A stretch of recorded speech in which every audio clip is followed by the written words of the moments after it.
हाँ, I cap plus 2j cap plus 3k cap, B बारची value दिली आहे त्यांनी 3i cap minus 2j cap plus k cap. Then the area of parallelogram formed from these vectors as the adjacent sides will be. ठीक है, find area of a parallelogram formed by these two vectors acting as adjacent sides. ठीक आहे, मग ह्या दोन कशा side झाल्या, ॲडजेसंट side. लक्षात येत आहे तुम्हाला? मग मला सांगता, ह्या दोन वेक्टरच्या जर ॲडजेसंट साईड्स आहेत सोल्युशनमध्ये ज्यावेळेस आपण सुरुवात करणार, तर ए बार आणि बी बार वेक्टर या दोघांच्या ॲडजेसंट साईड्स त्यांनी मेन्शन केल्यात. तर मग मी तुम्हाला सांगितलं होतं पॅरलोग्राममध्ये हा ए बार होता आपल्यासाठी, हा ओ पासून सुरू झाला, हा बी बार होता आपल्यासाठी, बरोबर. मग हे दोन ॲडजस्टंट साईड आहे सेपरेटेड बाय अँगल थीटा. मग आपण याला एक्सटेंड केलं होतं पॅरललमध्ये, यालाही एक्सटेंड केलं होतं पॅरललमध्ये. हा अपोजिटवाला इक्वल असतात, हे ए बार आणि ह्या पॉईंटला नाव दिलं होतं आपण O. This is A point, this is B point, this is C point. ठीक आहे, मग हा जो एरिया आता एनक्लोज केलेला आहे, हा एरिया एनक्लोज केलेला, तो एरिया कसा काढायचा, तर वेक्टर प्रोडक्ट घ्यायचं दोन वेक्टर्सचं. आणि वेक्टर प्रोडक्ट कसं घेतात, डिटर्मिनंट रूल आठवतोय का विसरून गेले बच्चा पार्टी लोक. A bar cross B bar that gives me the area of parallelogram. Area of parallelogram adjacent side म्हणजे लगतच्या बाजू. ठीक है, आणि एरिया ऑफ पैरेललोग्राम कैसे लिखते हैं अपन, आई कैप जे कैप के कैप. याद है सभी को? और ए बार का कंपोनेंट्स लिखने का 1 2 उसका है 1 2 3, दूसरे का है कंपोनेंट्स 3 -1 1 3 -1 1. Okay fine. सो करताल मग, would you like to do this A bar cross B bar? चलेगा बच्चा पार्टी लोग? Yes sir. यस, ठीक आहे. मग एवढं करायचं आणि त्याचा आन्सर सांगायचं. You will get the area of parallelogram. मग मी फक्त आता याला होमवर्क म्हणून ठेवतोय. ठीक आहे, कारण आपल्याला आहे ना रिझल्टंट ऑफ वेक्टर वगैरे शिकवायचं आहे मला तुम्हाला, आणि त्याच्यात ह्या गोष्टी काही कव्हर करायच्यात मला तुमच्या. ठीक आहे, आता आणखी एक देतात, जर डायगोनल दिलेत पॅरलेलोग्रामच्या, ह्या झाल्या ॲडजस्टंट साईड, तर दुसरा एक फॉर्म्युला असतो ज्याला म्हणतात डायगोनल्स ऑफ ए पॅरलेलोग्राम. आणि डायगोनल दिला तर एरिया ऑफ पॅरलेलोग्राम कसा द्यायचा बाबा, कसं कॅल्क्युलेट करायचा बघा. आत्ता जे शिकवलं त्यामध्ये काय होतं, एरिया ऑफ पॅरलेलोग्राम, हे बघा मी कंपॅरिझनमध्ये शिकवायला मला जास्त आवडतं. एरिया ऑफ पॅरलेलोग्राम इथं काय होतं, टू वेक्टर्स ॲज काय होतं, वेक्टर्स ॲज बोलो adjacent sides of parallelogram, adjacent sides of parallelogram. ही केस होती, केस 1 सपोज. आणि सपोज असं देतात, केस 2 लिहितो इथं वाटल्यास, two vectors as diagonals of a parallelogram. और बाप रे सर, ये तो आपने गुगली डाल दी. देखो हां, आता ॲडजस्टंट साईड कुणाला म्हणायचं, हा तर कन्सेप्ट सर्वांना माहिती आहे, मी ते सांगितलं. हे बघा, ही ए बार होती, परत एकदा सांगतोय, ही बी बार होती आणि ह्या दोघांमध्ये अँगल होता थीटा. तर याला म्हटलं आपण ॲडजस्टंट साइड्स ऑफ पॅरलेलोग्राम, यांना एक्सटेंड केलं आहे असं डॉटेडवाला पार्ट, ये डॉटेडवाला पार्ट, यालाच बी बार म्हटलं आपण आणि यालाच ए बार म्हटलं, अपोजिट साइड्स पॅरलल. मग डायगोनल म्हणजे काय, मग आता तुम्हाला माहिती आहे आता डायगोनल्स काय असतात. सपोज हा ओ आहे माझ्यासाठी, हां ओरिजिन लिहायला विसरायचं नाही. मग ओरिजिनपासून इथं एक डायगोनल टाकली, बरं एक अपोजिटवाली डायगोनल मग अपोजिट साईडने टाकली. आता ह्याला मी ड्रॉ करून घेतो हां, ठीक आहे. सो हे बघा, ह्याला ड्रॉ करताना असं ड्रॉ करून घेतो, याची बॉर्डर ड्रॉ करून घेतो आणि मग आपल्या याच्याकडे येऊ. आता माझा शेप ते परफेक्ट पॅरलेलोग्राम होणार नाही, पण ही एक डायगोनल म्हणजे एक वेक्टर ए बार असा दिला आहे, हा पहिला वेक्टर सपोज ए बार, आणि दूसरा वेक्टर बी बार, हा सेकेंड डायगोनल है. कळता है बच्चा पार्टी लोग, समझ में आ रही है बात? तो आपसे पूछा गया है अभी ये म्हणजे दोन वेक्टर्स, two vectors are considered as a diagonals of a parallelogram, A bar और बी बार. तो इसका एरिया कैसे निकालने का, तो यहाँ पे जो एरिया ऑफ पैरेललोग्राम है, निकालना तो एरिया पैरेललोग्राम का ही है, लेकिन यहाँ पे जो वर्ड था वो था एडजेसेंट साइड से दो वेक्टर, और यहाँ पे वर्ड है दो वेक्टर, वही दो vector acting as a diagonal.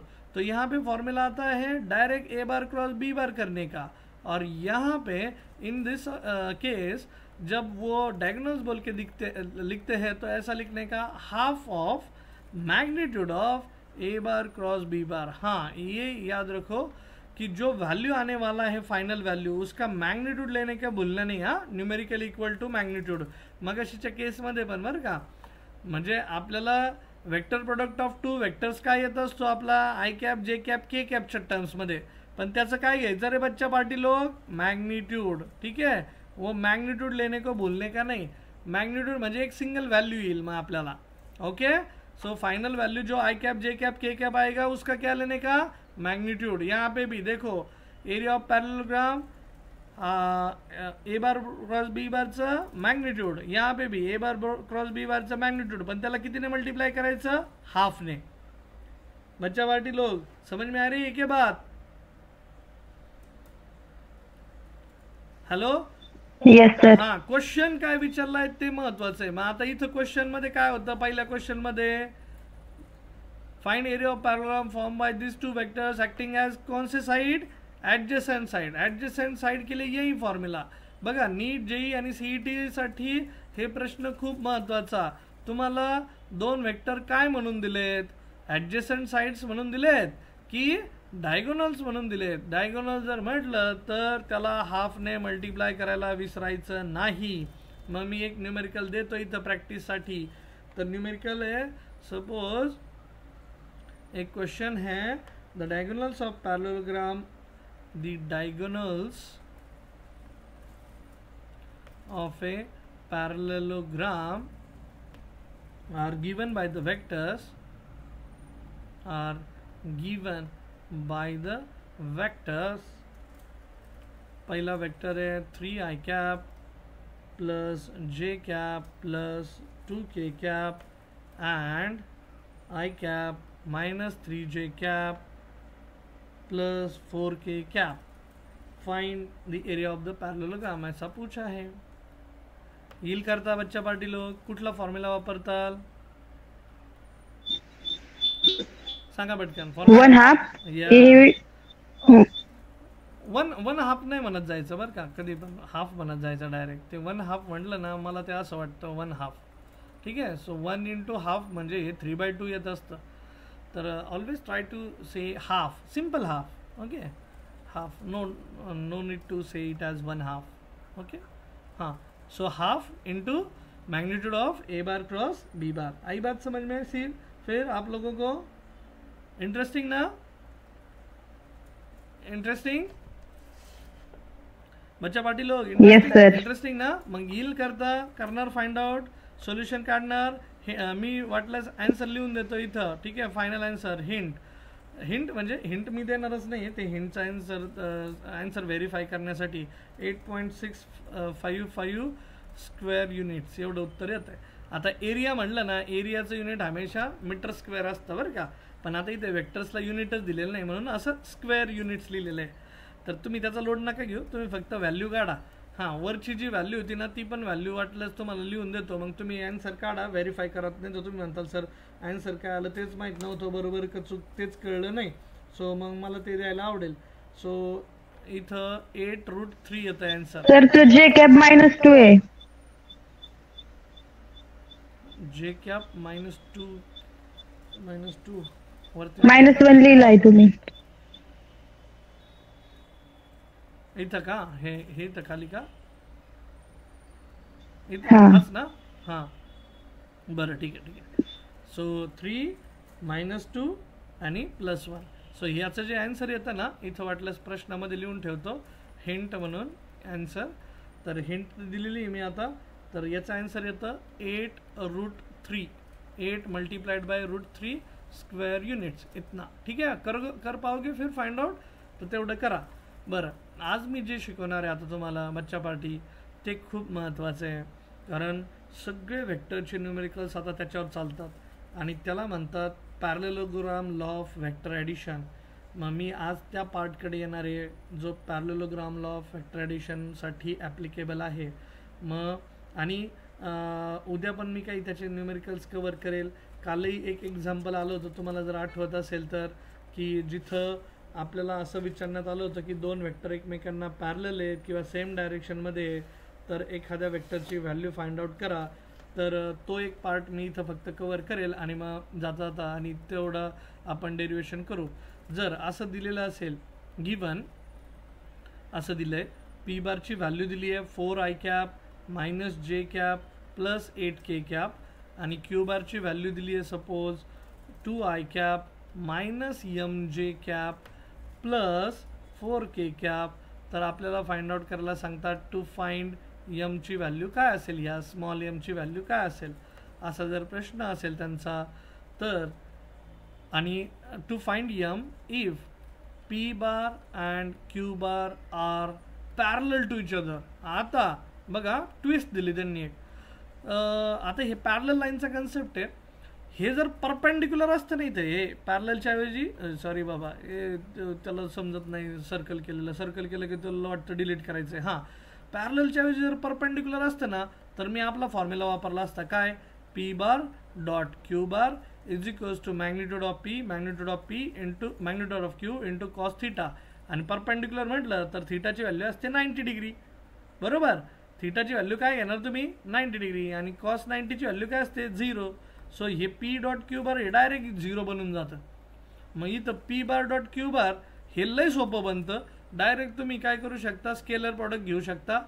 एक्सला X component, वायला वाय कॉम्पोनंट, वायचा वाय कॉम्पोनंट मल्टिप्लिकेशन, झेडचे झेड कॉम्पोनंट, आणि एमची व्हॅल्यू काढू शकता. पण ज्यावेळेस शब्द असा वापरतील पी बार आणि क्यू बार आता परपेंडिक्युलर नाही, तर दोघं एकमेकांना कसे आहेत? पॅरलल आहे. तर बच्चा पार्टी लोग कीप इन माइंड पॅरलल लाईनचा एक कन्सेप्ट इथं तुम्हाला वापरायचा आहे. So make sure that you are reading it properly. मी बच्चा पार्टी लोग मुलांना आहे ना एक्झाम रायटिंग टिप्स ज्यावेळेस देतो ना, त्यावेळेस त्या 3च एक्झाम रायटिंग टिप्स आहेत माझ्या. मला का फिजिक्समध्ये 97 मार्क्स मिळाले, मी का जिल्ह्यात पहिला येऊ शकलो ना, किंवा मला इंजिनिअरिंगमध्ये थ्रूआउट डिस्टिंक्शन का मिळालं, मला पोस्ट ग्रॅज्युएशनमध्ये पण मी युनिव्हर्सिटी टॉपर का राहिलो. तर मला असं वाटतं माझ्या रिप्रेझेंटेशन टेक्निक्स आणि माझ्या एक्झाम रायटिंग स्किल्स, जे एक्झाम पेपर रायटिंग स्किल होतं किंवा जे मी म्हणेल की प्रेझेंटेशन स्किल होतं ना, ते माझं बेस्ट होतं. आणि ते माझं बेस्ट असल्यामुळे ना मला कायम म्हणजे मी शॉर्ट बट स्वीट लिहायचो तरीसुद्धा मला पैकीच्या पैकी मार्क पडायचे. माझे मार्क्स कधी त्यात कमी नाही झाले. तर मग हे मला सांगायचं आहे आवर्जून, इथं समजून घ्या. मी काय करायचो, मी प्रश्न वाटल्यास 2दा वाचायचो. Read the question carefully. जर ह्या क्वेश्चनमध्ये पी बार आणि क्यू बार परपेंडिक्युलर असते एकमेकांना, तर माझं आन्सर खूप सोपं झालं असतं. पण as they have given P bar and Q bar this two vectors are parallel to each other, मग इथं पॅरलल लाईनचा कन्सेप्ट वापरेल मी. आणि मग हे पी बार आणि क्यू बार हे 2 वेक्टर आहेत सपोज एकमेकांना पॅरलल आहे. ज्यावेळेस 2 लाईन्स किंवा 2 वेक्टर एकमेकांना पॅरलल असतात, तर त्यांच्या कॉम्पोनंटचा जो रेशो असतो ना, तो पण इक्वल असतो कॉम्पोनंटचा रेशो. मग कधी पण लक्षात ठेवायचं, व्हेनेवर 2 वेक्टर्स किंवा 2 लाईन्स आर पॅरलल किंवा they are in the same direction. हे बघा मी इथं लिहितो, ठीक आहे. Note, when 2 vectors are parallel to each other or in the same direction असं दिलेलं असेल, or in the same direction, तर त्या केसमध्ये त्यांच्या कॉम्पोनंटचा then their components ratio are equal. Ratio must be equal. Must लिहितोय, मस्ट पाहिजेच, ठीक आहे. मग आता पी बार जर म्हटला, पी बारचा एक्स कॉम्पोनंट, क्यू बारचा X component is equals to P बारचा वाय कॉम्पोनंट, क्यू बारचा वाय कॉम्पोनंट, पी बारचा झेड कॉम्पोनंट आणि क्यू बारचा झेड कॉम्पोनंट विथ साईन. हा, त्यांचे कॉम्पोनंट्स कसे पाहिजे? सेम पाहिजे. मग आता वरती बघा, पीचा एक्स कॉम्पोनंट किंवा आहे 4, क्यूचा काय 2, वाय पीचा वाय कॉम्पोनंट, क्यूचा वाय कॉम्पोनंट, कळतंय सर्वांना? मग पीचे कॉम्पोनंट लिहून टाकले मी इथे आता. पीचा कॉम्पोनेंट देयरफॉर ओके पी का कॉम्पोनेंट क्या आया मेरे केस में, फिर पी का कॉम्पोनेंट एक्स कॉम्पोनेंट था 4, एक्स का 2, वाई का -1 माइनस यम, माइनस साइन सहित लिहायचं बरं का, -1 minus m is equal to P Z Q Z. बोलो 8 4. So this is 8 4. मग आता यम ची व्हॅल्यू काढायची, कुठलंही सॉल्व करा, कुठनासोबतही इक्वेट करा. आता डायरेक्ट तिन्ही इक्वेट नाही करू शकतात, मग एक तर पहिले 2 इक्वेट करा किंवा दुसरे 2 इक्वेट करा. लाईक दिस, हे 2 इक्वेट करा, कुठले तरी 2 इक्वेट करा. मग मी पहिले 2 घेतो वाटल्यास. 4/2 is equals to minus minus ये तो प्लस बनेगा 1/m आणि 2 1 जा 2, 2 2 जा क्या रे भाई 4. तो m का value 1/m is equals to 2/1. ठीक है, m इज इक्वल्स टू क्या बोला मैंने 1/m. सी हियर, इथं मुलं गलफलात करतात किंवा जाता जाता शेवटी चुकीचं उत्तर लिहिता. Here as here 1/m is equals to 2/1 आया है, therefore m is equals to क्या आएगा 1/2. ये उल्टा बनेगा. तो m का वैल्यू आया प्लस या माइनस, ये बताओ प्लस या माइनस. हाँ शेष, साक्षी, सिद्धी, प्लस. Yes plus. कारण ते हे बघा ना 4/2 हे प्लस आहे, मायनस मायनस हे पण प्लस झालंय. सो m ची व्हॅल्यू बर. न्यूमेरिकलचा टाईप समजला सर्वांना. दोन वेक्टर ज्यावेळेस एकमेकांना पॅरलल असतील तर I can't go with this concept, I can go with this concept. ये वाला कंसेप्ट के साथ तभी जा सकता हूँ जब दोनों का एंगल 90 डिग्री हो. तो this is easy process for me. But what if they are parallel to each other, then we have to go with the concept of parallel lines. और पैरेलल लाइंस बोलता है जब दो वेक्टर्स या दो line एक दूसरे को पैरेलल होते हैं तो उनके कंपोनेंट्स का X component, Y component, Z component का जो रेशो होता है वो इक्वल होता है. रेशो का value that must be equal. So again coming back to the point, so I am going to teach you today law of parallelogram of vector addition. हा तुम्ही आता तुमच्या कॉलेजमध्ये तुम्हाला शिकवला गेला असेल. पॅरालेलो, ये कौन सा लेलो है, पॅरालेलोग्राम, लॉ ऑफ पॅरलेलोग्राम किंवा याला म्हणतात parallelogram law of vector addition. Parallelogram law of vector addition. So काय मग parallelogram law of vector addition. कुणाला स्टेटमेंट माहिती आहे का रे,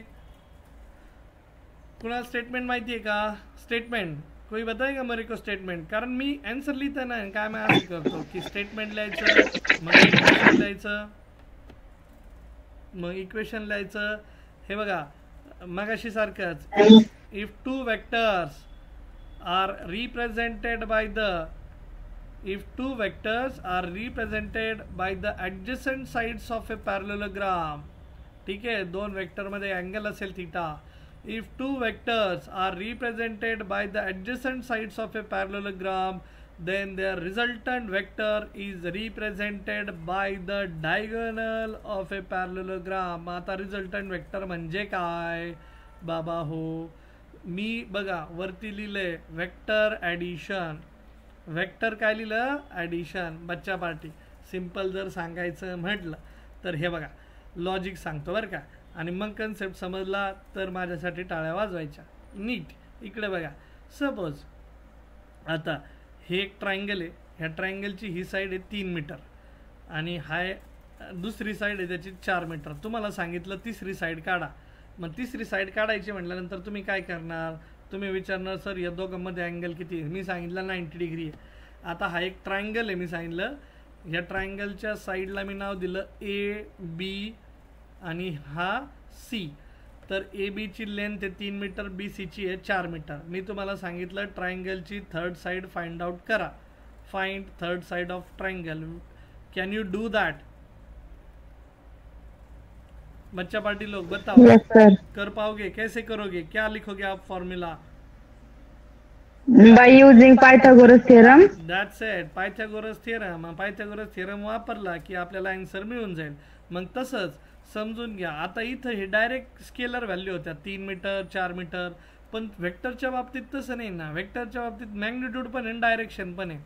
मग आता दोन vector, if two vectors are represented by the two adjacent sides of a parallelogram, then their resultant is represented by the resultant of their vector addition is represented by the diagonal of a parallelogram. मग आता resultant म्हणजे काय, तर दोन वेक्टरची मी addition केली, ए बार plus B bar.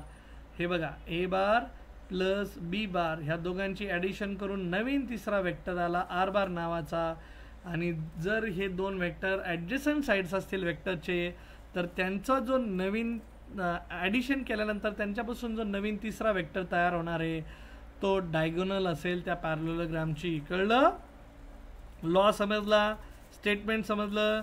म्हणजे मला सांगायचं काय, सिंपल शब्दात, ए बार आहे, ए बारचा वेक्टर आहे, ए बार काहीतरी असेल 3i cap plus 2j cap plus 3k cap, ठीक आहे.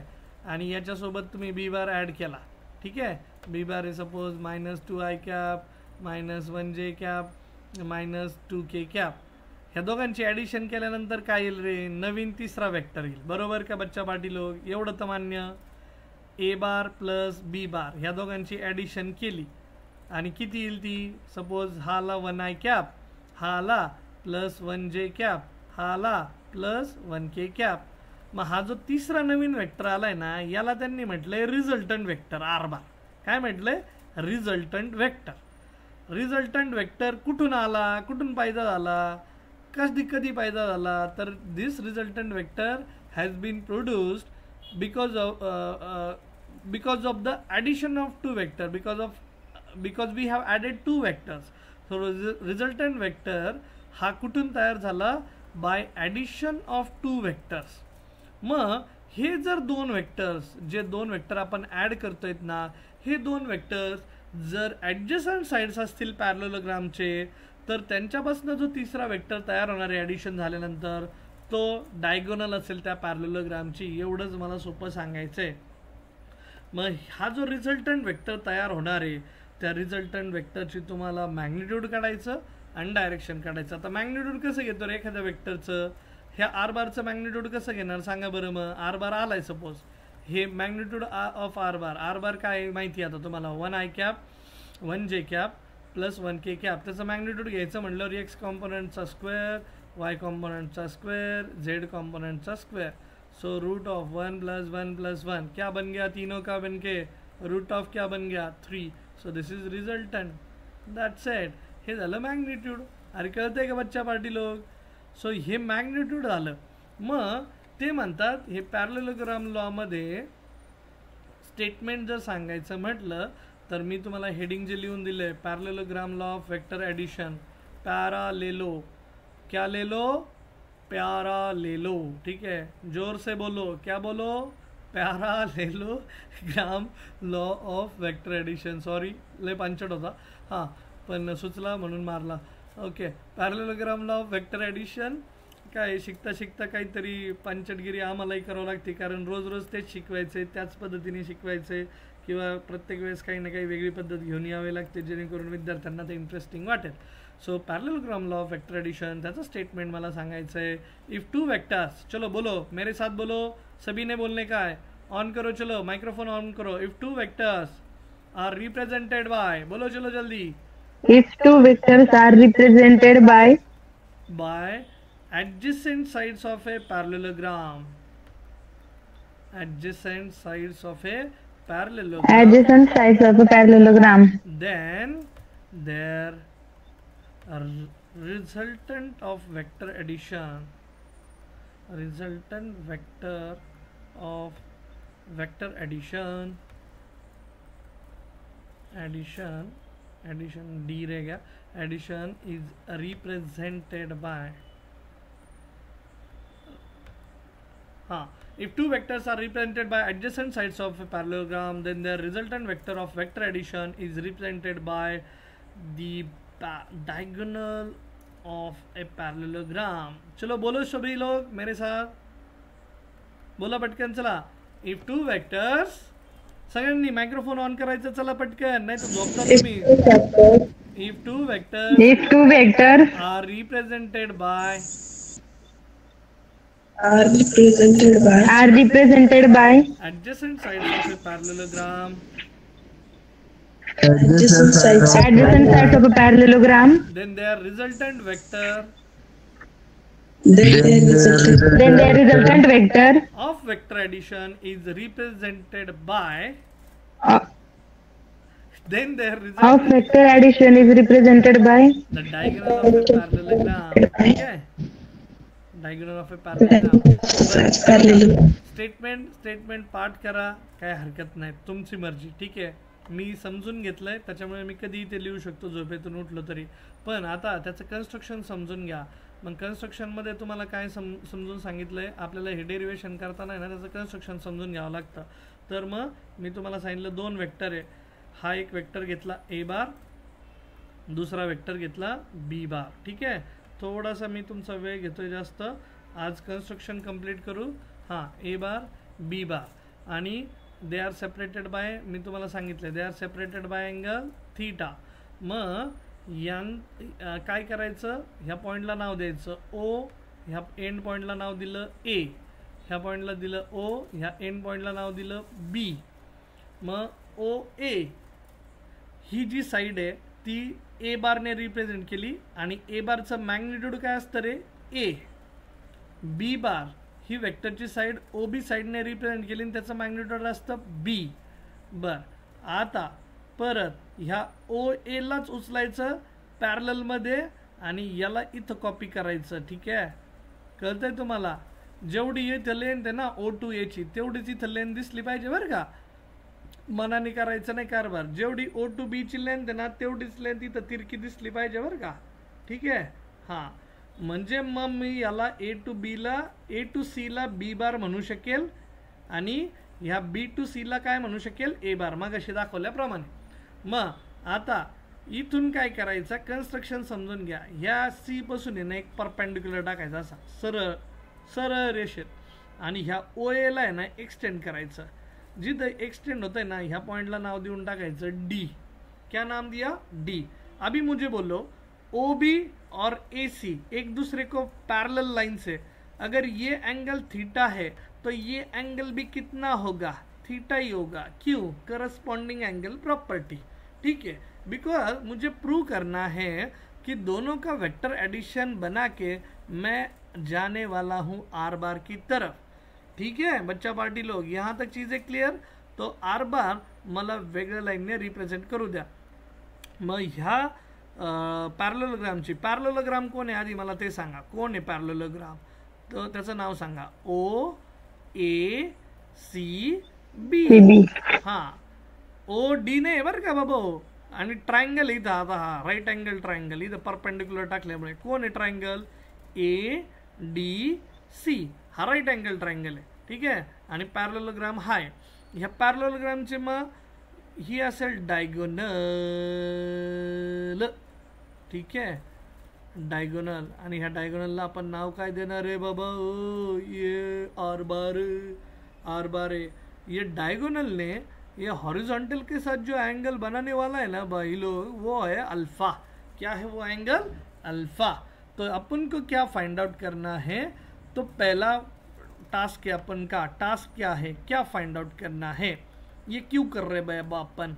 तो पहला तो अपन को फाइंड आउट करना है रिजल्टेंट वेक्टर, इसका मैग्नीट्यूड ऑफ आर बार, मतलब डायगोनल का मैग्नीट्यूड निकालना है.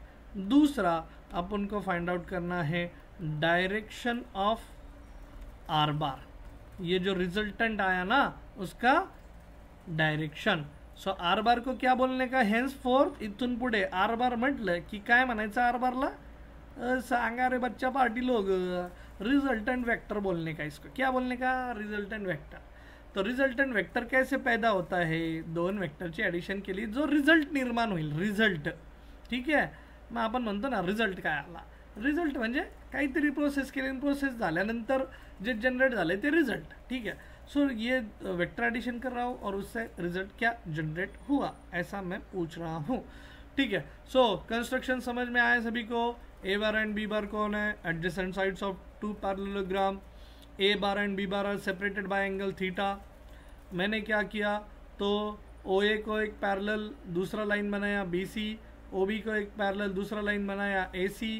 तो OA ये जो साइड है वेक्टर का उसका मैग्नीट्यूड है A, OB ये जो साइड है उसका मैग्नीट्यूड है B, और जो C पॉइंट को मीट किया वहाँ से एक स्टार्ट किया परपेंडिकुलर डाला जो एक्सटेंडेड OA को D पॉइंट पे मीट हो गया। तो अभी ये ट्रायंगुलर मेथड जो है वो बहुत ही सिंपल है। एक मोठा ट्रायंगल मानायचा, एक छोटा ट्रायंगल मानायचा, दोन ट्रायंगल जर मानले तर तुमचं न्यूमेरिकल लय सोपं होतं आहे, ठीक आहे। सो त्या पद्धतीने आपल्याला जायचं आहे।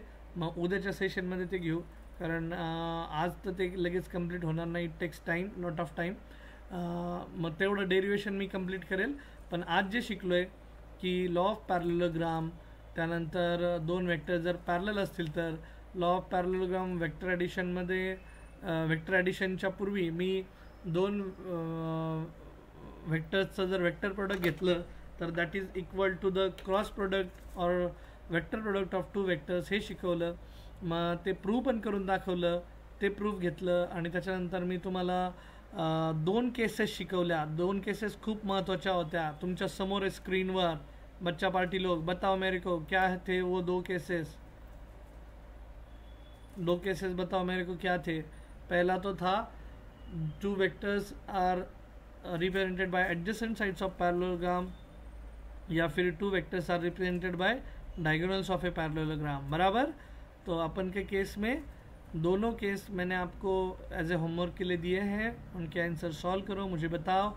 और please draw this diagram, this is a very beautiful diagram. ही खूप छान डायग्राम इथे ड्रॉ झालेली आहे लॉ ऑफ वेक्टर ॲडिशनची, पॅरेललोग्राम लॉ ऑफ वेक्टर ॲडिशनची। मग तेवढं आपल्याला जे फाइंड आउट करायचं आता मॅग्नेट्यूड ऑफ आर आणि डायरेक्शन ऑफ आर बार, ते आपण उद्याच्या सेशनमध्ये कंटिन्यू करू, मला आठवण करा, ठीक आहे। थांबूयात मग आजच्यासाठी बच्चा पाटील लोग। Hello, are you there? Is screen visible?